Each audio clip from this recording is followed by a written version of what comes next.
আসসালামু আলাইকুম এভরিওয়ান, কেমন আছেন সবাই? আশা করি সবাই ভালো আছেন এবং সুস্থ আছেন। তো ভিউয়ার্স, মেয়েদের যেটা কাজ সেটা কাজ নিয়ে কিন্তু উঠতে হয় প্রত্যেক মেয়েকে। আমি বলে শুধু না, সবাই কিন্তু সকালে উঠে নিজের কাজকর্ম নিয়ে ব্যস্ত হয়ে যায়। তো সেরকম আপনাদের মতো আমিও একজন মেয়ে। আমি কিন্তু গ্রাম্য এলাকার মেয়ে। হয়তো গ্রাম্য এলাকা আর শহরের এলাকা এটা বলে কোনো কথা নেই যে মেয়েরা শুধু কাজ করে কাজ নিয়ে উঠবে না। যারা বড় বড় চাকরি করে তারাও কিন্তু এই কাজ নিয়ে উঠে। হয়তো গ্রামের মেয়েরা একটু বেশি কাজ করে, আর শহরের যারা চাকরি করে বা হাউস ওয়াইফ না, বাড়িতে কাজের মানুষ থাকে, ওরাও কিন্তু হালকা পাতলা নিজের সকালে কাজ নিয়ে উঠে। সেরকমই আমিও কাজ নিয়ে উঠে গিয়েছি। আশা করছি ভিডিওটি আপনাদের কাছে ভালো লাগবে। পুরো ভিডিওটি জুড়ে আমার সঙ্গেই থাকবেন। তো ভিউয়ার্স, হয়তো আপনাদেরকে আমার ভয়েসটা ভালো লাগছে না। দামি দামি আমার কাছে কোনো ভয়েস দেওয়ার মাইক নেই, তার জন্য হয়তো ভালো লাগে না। আপনাদের কাছে রিকোয়েস্ট করব যে প্লিজ একটু কষ্ট করে আমার পুরো ভিডিওটি দেখবেন। রাত্রে আমার মেয়ে কিন্তু অনেক নিমকি খাওয়ার জিদ ধরছিল। তো আমি বলছিলাম কি কিনে খেয়ে নিবা, কিনে দিয়ে দিব। তো বলছিল কি না, আমি কিনে খাবো না, আমাকে বাড়িতে তৈরি করে দাও। তো সেটার জন্য আমি বাড়িতে তৈরি করে দিয়েছি। সকালে উঠেই আগে আমি তৈরি করেছি। এই যে আমি বেগুনের ভর্তাটা করছি, দেখুন কতটা তেল পড়লো। তেলটা কিন্তু আমি পরে করে আবার ছেঁকে নিয়েছিলাম, ছাকার পরে আমি ভর্তাটা করেছিলাম।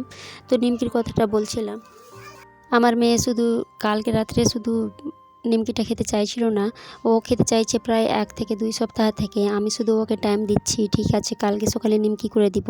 আবার সকালে বলছে ঠিক আছে কালকে রাত্রে আমি করে দিব, আজকে রাত্রে নিমকিটা করে দিব।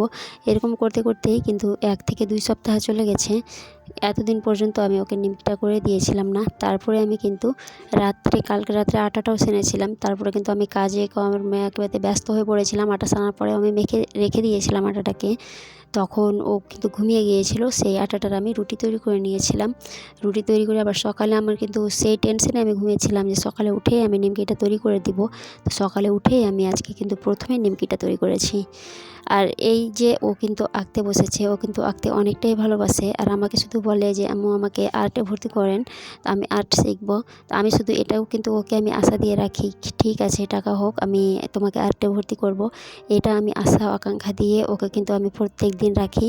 হয়তো দিনে 1000 বার হয়তো আমাকে বলে থাকে যে আম্মু আমি আর্টে ভর্তি হব, আমাকে আর্টে ভর্তি করুন। কিন্তু কি আমার এতটা সাধ্য নেই, আমার কাছে এতটা আমার ক্ষমতা নেই যে আমি ওকে আর্টে ভর্তি করি আর মাসে মাসে আমি ওখানে কিন্তু ইনভেস্ট করি। তো সেটাই আমি ওকে কিন্তু আমি আশা দিয়ে রাখি আর সবুর দিই যে ঠিক আছে আমার কাছে টাকা হোক আমি তোমাকে ভর্তি করব আর্টে। তারপরে কিছুক্ষণ পরে ও আর্ট খাওয়া দাওয়ার পরে কিছুক্ষণ পরে আবার ও কিন্তু আঁকছিল। আঁকার পরে ওরে আমি খিচুড়ি নিয়ে আসতে গিয়েছিলাম 3 জনকে নিয়ে। সরকার থেকে খিচুড়ি দেওয়া হয় বাচ্চাদেরকে।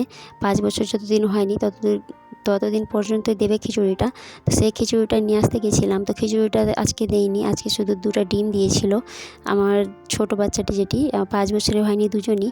তো সেটার জন্যই আমি আমরা এখন পাচ্ছি বাচ্চাদের জন্য। হয়তো আমি ভয়েসে ভালোভাবে আমি আপনাদের সঙ্গে কথা বলতে পারছি না, তবুও প্লিজ একটু ক্ষমা দৃষ্টিতে দেখবেন। আমি ভয়েস দিতে একটু এলোমেলো হচ্ছি, আমি নিজেই বুঝতে পারছি। আমার থেকে আপনারা বেশি ক্যাপচার করবেন আমার কথাগুলা। তারপরে আমি একটু দুপুরের টাইমে ওদেরকে আমি তরমুজ কেটে দিয়ে দিচ্ছি। তরমুজ কিন্তু এত রৌদ্র পড়েছে, এখন কিন্তু ভালোভাবে গরমই পড়েনি। তখনই কিন্তু এখন ভালোভাবে গরমই পড়েনি, তবুও এত গরম পড়েছে। তো গরমে কিন্তু যখন রৌদ্র, তখন কিন্তু তরমুজ খাওয়াটা ভালোই শরীরের পক্ষে। এতটা কিন্তু আমি আবার জানিও না, আমি মাত্র এইচএস পর্যন্ত পড়েছি। তো আমি এত কিছু আমি বুঝতে পারি না। যেহেতু গ্রাম্য এলাকার মেয়ে, আমরা কাজকর্মে ব্যস্ত হয়ে পড়ি আর এগুলোতে আমরা ধ্যান দিই না যে এটা শিখতে হবে, ওটা শিখতে হবে। তো তরমুজটা আমি জানি যে রোদের সময় খাওয়া ভালো।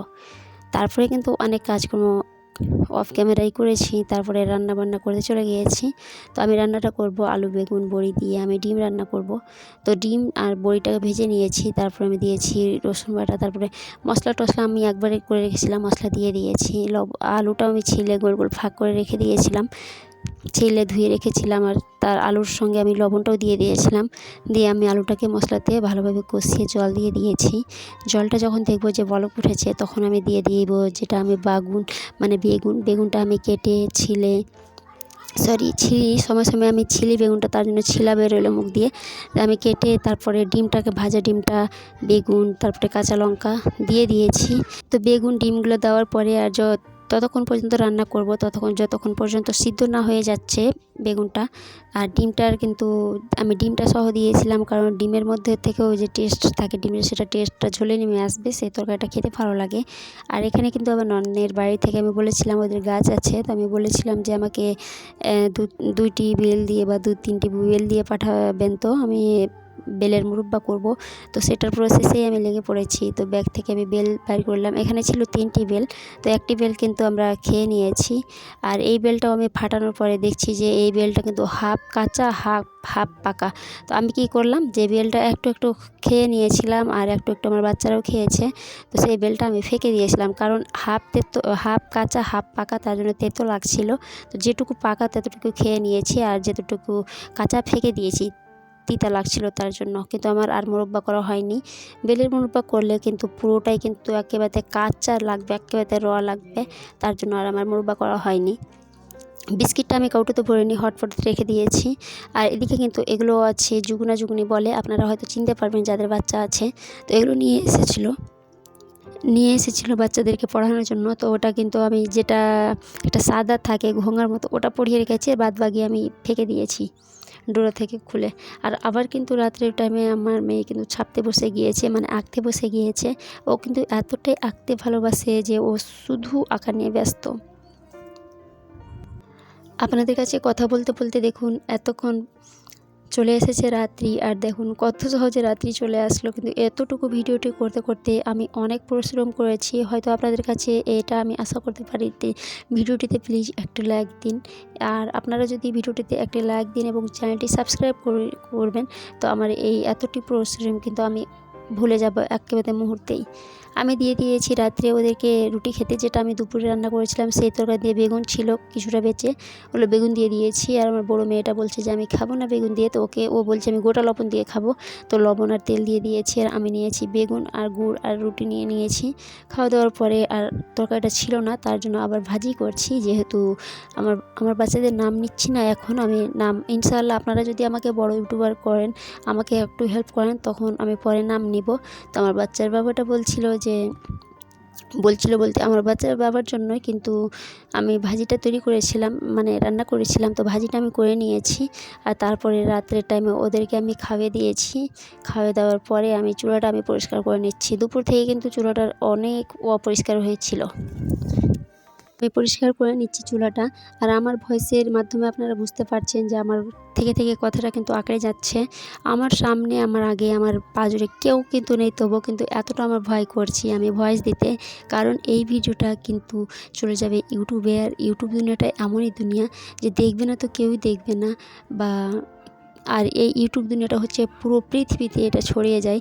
তো এটা ভেবেই কিন্তু আমার মানে মনের মধ্যে নার্ভাস ফিল করছি যে আমি ভয়েস দিচ্ছি, আমার ভিডিও কেউ দেখবে, তো আমাকে কি মনে মনে ভাববে যে কথা বলতে পারছে না, আবার মানে ইউটিউব চ্যানেল ক্রিয়েট করেছে। তো প্লিজ আপনারা একটু এটা কিন্তু ক্ষমা দৃষ্টিতে দেখবেন। হয়তো আপনারা বুঝতে পারবেন না, যারা মানে ইউটিউবার যারা আছে ওরাই বুঝতে পারবে যে প্রথম কেমন হয়, নার্ভাস ফিল হয়ে যায়। চুলাটা পরিষ্কার করার পরে আমি কিন্তু ঝাড়ুটাও দিয়ে দিচ্ছি। আর আমি রান্না করছিলাম তখন কিন্তু একটু মেঝেতে জল পড়েছিল, সেটা কিন্তু আমি আর মুছিনি, ঝাড়ু দিয়ে একেবারে ফেঁকে দিয়েছি। আর যে বেলটা কাঁচা আর পাকা সেই বেলটা আমি ফেঁকে দিচ্ছি। এইটুকু কিন্তু পাকাটি আমরা খেয়েই নিয়েছি, আর যেটুকু কাঁচা ততটুকু কিন্তু ফেঁকে দিয়েছি। আর ভিউয়ার্স আরও একটা কথা, যে আমি এখানে যে বসে আমি ভয়েস দিচ্ছি, তো আমি এখানে ভয়েস ঠিকই দিচ্ছি, কিন্তু কানটা আমি হাতির মতো একেবারে দাঁড় করে রেখেছি, কারণ আমি ওই ঘরে আমি বাচ্চা ঘুমিয়ে এসেছি। তো আমার কানটা কিন্তু দাঁড় হয়ে আছে, একটু কাঁদলেই আমি দৌড়াচ্ছি। একবার কিন্তু ভয়েস দিতে দিতে আবার উঠে গিয়েছিল, মশা কামড় দিয়েছিল, তার জন্য আবার ওকে আমি ঘুমিয়ে আবার ভয়েস দিতে আসলাম। আর আমি যেখানে ভয়েস দিচ্ছি এত যে মশা এখানে আছে, যেন আমি ভয়েস দিতে চলে এসেছি মশার ঘরে, আমি চলে এসেছি, মানে মশাদের হাউসে আমি চলে এসেছি আমি ভয়েসটা দিতে। আমাকে পেয়ে মশারা এত খুশি হয়েছে যে যাই হোক আমরা আজকে একেবারে আমাদের ঘরেই চলে এসেছে, আর আমরা ফ্রি একেবারে মশাটা ভাবছি কি আমরা রক্ত খেতে পাচ্ছি। আমি সব কিছু কাজ সেরে এসে আমি দেখছি যে আমার বাচ্চাগুলো কিন্তু তিনোটাই বাচ্চা ঘুমিয়ে গিয়েছে। তারপরে আমি কাজ সেরে দেখছি যে ওরা কিন্তু ঘুমিয়ে গিয়েছে। তারপরে আমি পাতাটা কেটে রেখে দিচ্ছি, এতে হবে যে সকালে উঠে আমি বিড়ি বাঁধতে বসে যাব। কাজকর্ম সারার পরে পাতাটা কাটা থাকবে, আমার কাজটা কিন্তু অনেকটাই এগিয়ে থাকবে। এই পাতাটা কাটলে দেখা যাবে যে 100%-এর মধ্যে 75% কাজটা হয়েই গিয়েছে, এরকম লাগে। তো ভিউয়ার্স, আমি আজকের ভিডিওটি এখান থেকে শেষ করছি। আপনাদেরকে আমি রিকোয়েস্ট জানাবো যে প্লিজ আমার বেঙ্গালি ভ্লগস উইথ 3 বেবিস মম চ্যানেলটিকে সাবস্ক্রাইব করে আমার পাশে থাকার জন্য আমি রিকোয়েস্ট জানাবো।